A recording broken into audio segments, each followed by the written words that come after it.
Have you ever really stopped to think? Why do people cheer for leaders they know are corrupt? Not just tolerate them, cheer for them, elevate them, defend them. How does a person who openly breaks the rules, who abuses their power in plain sight, still become the object of loyalty, even love? This isn't just a political mystery, it's a psychological mirror, and what it reflects is us. Take former Malaysian Prime Minister Najib Razak. He was accused of embezzling $4.5 billion from the country's development fund, a staggering betrayal. You'd think such a scandal would destroy someone's career forever.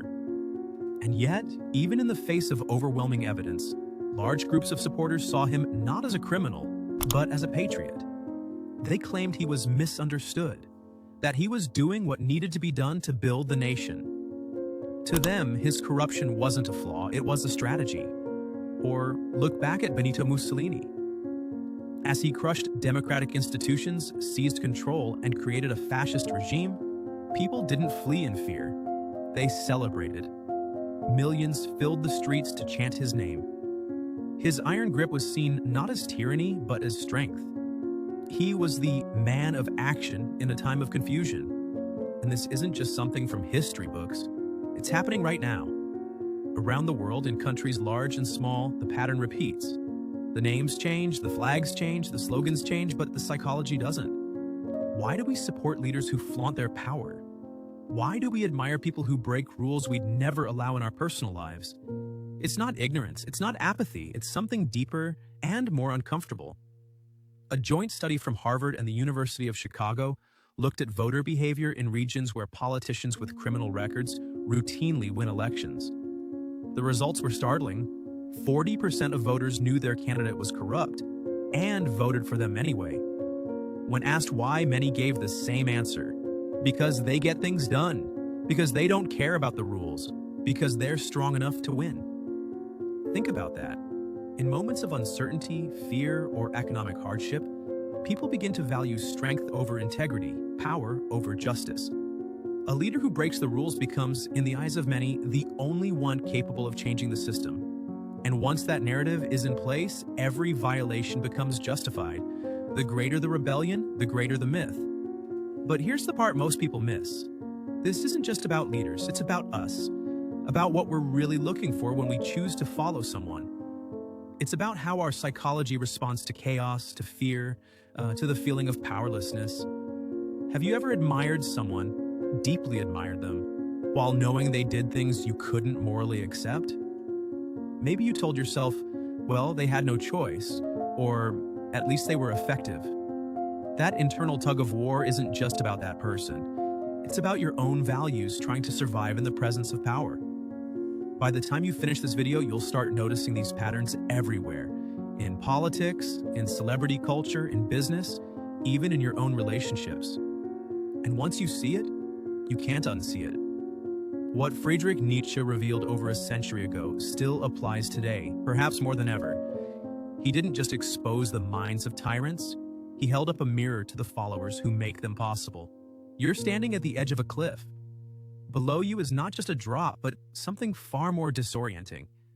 The unknown, unpredictable, unstable.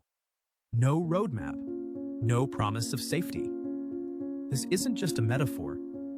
According to Nietzsche, this is our daily condition as human beings. We don't live in a neatly ordered world.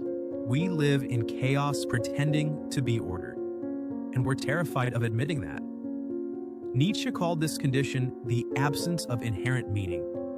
The universe doesn't come with instructions, no divine script, no guaranteed justice, just raw existence. So what do? How do we respond to a reality so indifferent to our hopes? Nietzsche's answer was something radical, the will to power. But not the way most people misunderstand it. Not brute domination, not military conquest. It's something deeper, more existential. He wrote, "Every specific body strives to become master over all space and to extend its force, its will to power." In other words, at our core, we humans don't seek pleasure or even happiness. We seek control over our lives, our environments, and our identities. We seek to matter. That's why when we feel powerless, economically stuck, socially isolated, politically voiceless, we don't just suffer. We start searching for order, for explanation, for someone who seems to have power when we've lost ours. That's the moment when a corrupt leader becomes irresistible, not because they're good, but because they appear strong. At a campaign rally, a man in a tailored suit yells slogans into a microphone. Thousands cheer, not because he's noble, but because he seems certain. He doesn't stammer. He doesn't ask for help. He declares, he commands, he knows. In times of fear, that kind of certainty feels like oxygen. Social psychologist Jennifer Whitson explored this idea in a 2008 study. She found that when people are deprived of control, facing randomness, instability, or loss, they become 40% more likely to see illusory patterns. They invent meaning where none exists, and they're more likely to believe in conspiracy theories and follow figures who project absolute confidence, even when those figures are deeply unethical. This, Nietzsche would argue, is not weakness, it's instinct. Ask yourself, when was the last time you admired someone for being decisive, even if you questioned their ethics? Maybe you said, well, at least they're doing something. That's not a moral judgment. That's a psychological impulse, one rooted in the fear of chaos. Nietzsche challenged us to face this contradiction head-on. He said, what is good? All that heightens the feeling of power in man, the will to power, power itself. It's a brutal definition, and yet it explains something few moral frameworks ever dare admit. Sometimes we admire what we fear. We admire what we cannot control. And in that admiration, we give away our own power. This is why someone who breaks the rules isn't always seen as a villain. Sometimes they're celebrated as a revolutionary. Their refusal to obey becomes symbolic, a rejection of weakness, a reclaiming of dominance. And the most dangerous part, we don't always know we're doing it. Have you ever felt that creeping sense of contradiction, where your values and your actions don't quite align? Maybe you believe in fairness and compassion, but you find yourself nodding along when someone ruthless gets results. That discomfort you feel? Nietzsche would say it's not hypocrisy, it's a clue, a doorway into a deeper truth about human morality. In his book, The Antichrist, Nietzsche offers one of his most radical observations. What is good? All that heightens the feeling of power. With this single line, he upends centuries of moral philosophy.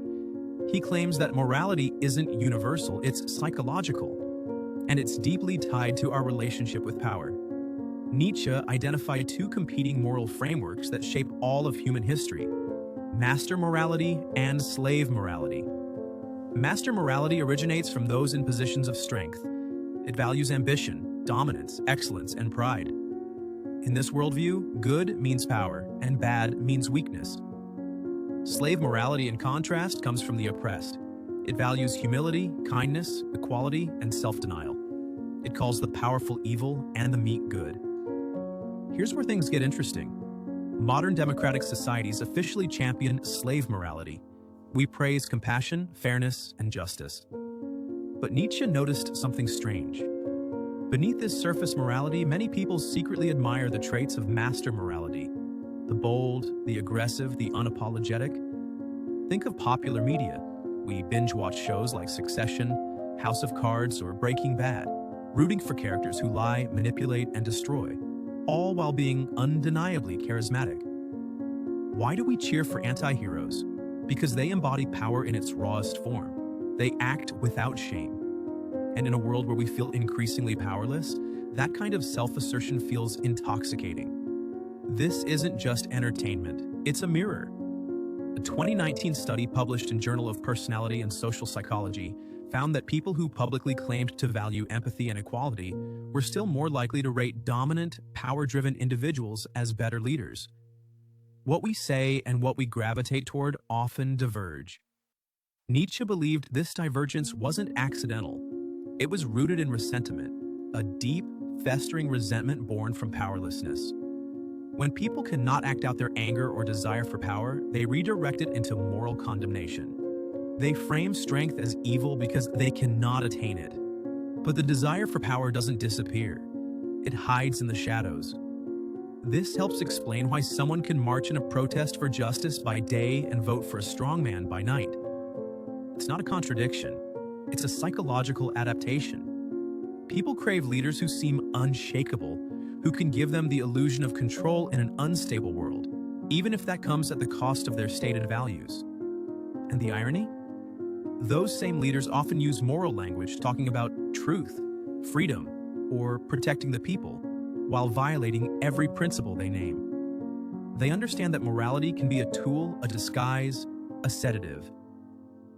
Ask yourself this: when you look at a powerful figure, do you judge them by their ethics or by their confidence? Would you rather follow someone who feels certain or someone who is morally consistent? That tension between wanting to be good and wanting to feel powerful, that's the psychological battleground knee.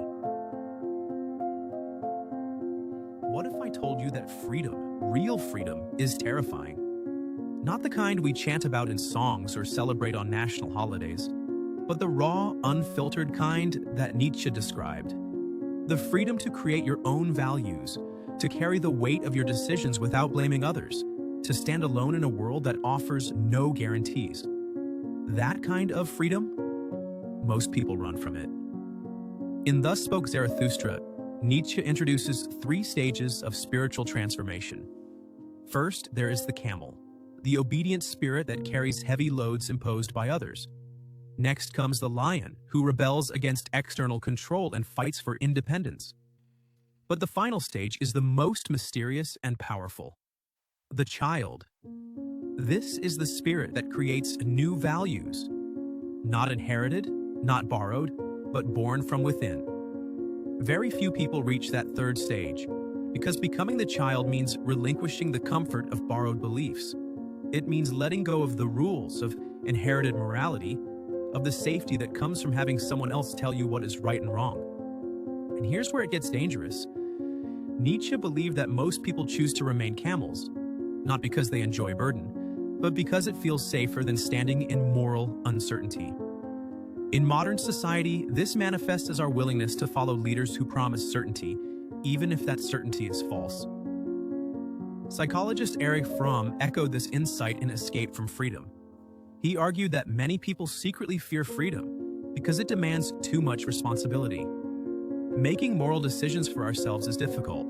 It's much easier to hand that power to someone else and then blame them if things go wrong. Think about this.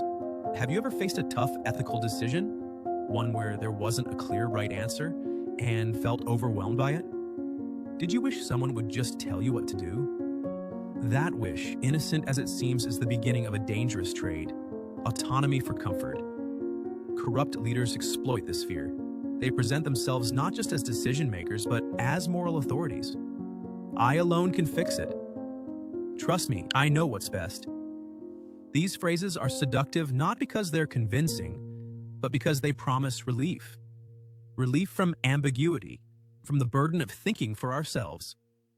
That's why during periods of crisis, economic, social, spiritual, so many people flock to authoritarian figures. It's not that they don't know the leader is corrupt. It's that the leader offers something deeper: psychological peace. Nietzsche warned that when we give up our moral judgment in exchange for someone else's certainty, we don't just lose our freedom, we lose our capacity to become fully human. We trade the chaos of becoming for the numbness of obedience. But it doesn't stop with the individual. This surrender to certainty becomes contagious. It spreads through families, communities, nations. Suddenly, questioning becomes betrayal. Dissent becomes dangerous. And corruption hides behind the veil of unity. We saw this in Nazi Germany, in Stalin's Russia, in countless moments of history where people weren't forced into compliance. They welcomed it, because it felt safer to march in unison than to walk alone. Here's the haunting truth. A society doesn't need chains to be enslaved. It only needs a population too afraid to decide for themselves. Have you ever stayed silent even when something felt wrong, just to avoid standing out? That silence, Nietzsche believed, is not accidental. It's the product of what he called the herd instinct, our deep evolutionary programming to belong. We are not as independent as we think. From ancient tribes to modern political rallies, Our survival has long depended on the group.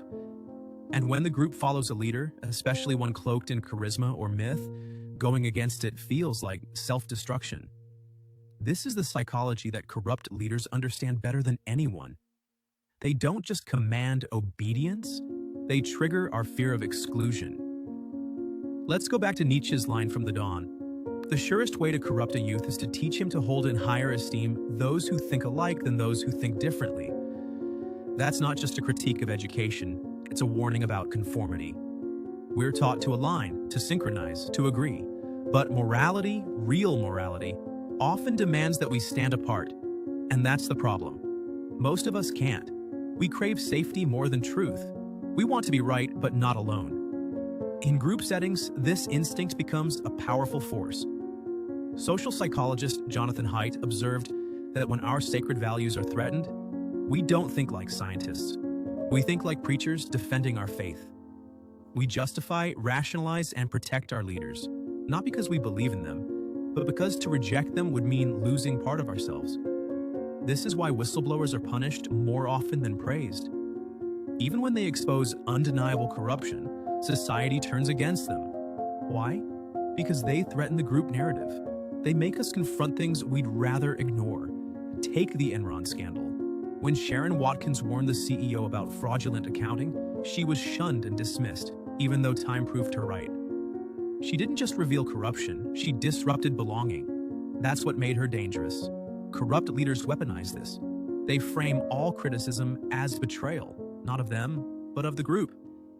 If you criticize me, you're against us.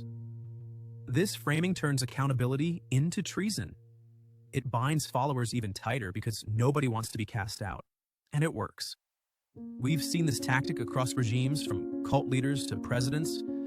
The moment someone challenges the leader, they are accused of being unpatriotic, divisive, or even evil.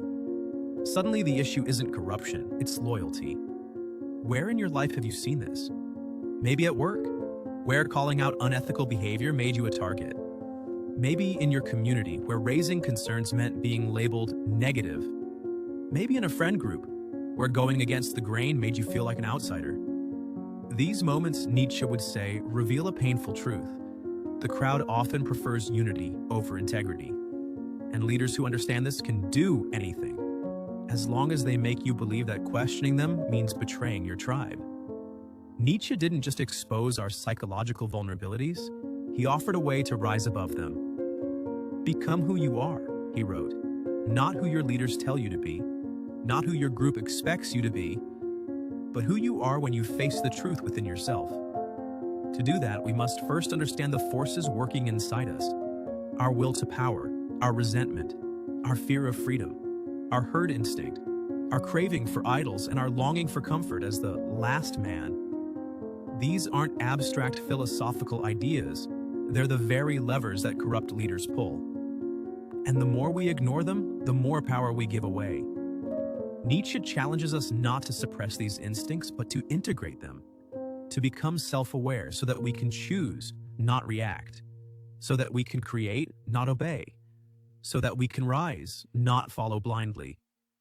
Man is something that shall be overcome, he said, and maybe, just maybe, understanding why we admire corrupt leaders is the first step in that overcoming. If this message sparked something in you, don't keep it to yourself.